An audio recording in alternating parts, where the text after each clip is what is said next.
Hotel किंवा restaurant ढाब्यामध्ये गेलं की जास्त फरमाईश असते ती म्हणजे चमचमीत दाल तडका आणि जिरा राईसची। हा व्हिडिओ पाहिल्यानंतर अजिबात कोणताही ढाबा, हॉटेल किंवा रेस्टॉरंटला तुम्हाला जावं लागणार नाही, कारण आज आपण कुकरच्या 2 शिट्ट्या घेऊन मस्त पांढरा शुभ्र मोकळा मोकळा जिरा राईस कसा तयार करायचा ते बघणार आहोत। सोबतच कुकरमध्येच मस्त चमचमीत दाल तडका कसं बनवायचं ते सुद्धा बघणार आहोत। तसा हा बेत तुम्ही सुद्धा नक्की करून बघा, कारण भरपूर टिप्ससह रेसिपी मी तुमच्यासोबत शेअर केलेली आहे। चला तर मग वेळ न घालवता रेसिपीला सुरुवात करूया। सर्वप्रथम दाल तडका बनवण्यासाठी आपल्याला तुरीची डाळ शिजवून घ्यायची आहे। त्यासाठी कुकर घेतलेला आहे। मेजरिंग कपने 1 कप आणि वजनी म्हणाल तर साधारणतः 200 ग्राम प्रमाणात तुरीची डाळ घेतलेली आहे।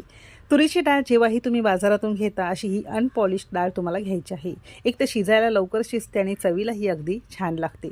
कोणत्याही किराणा स्टोअरमध्ये, मॉल्समध्ये अगदी सहज उपलब्ध होते। कुकरला काढून घेतलंय आणि 2 ते 3 पाण्याने स्वच्छ डाळ आपल्याला धुवून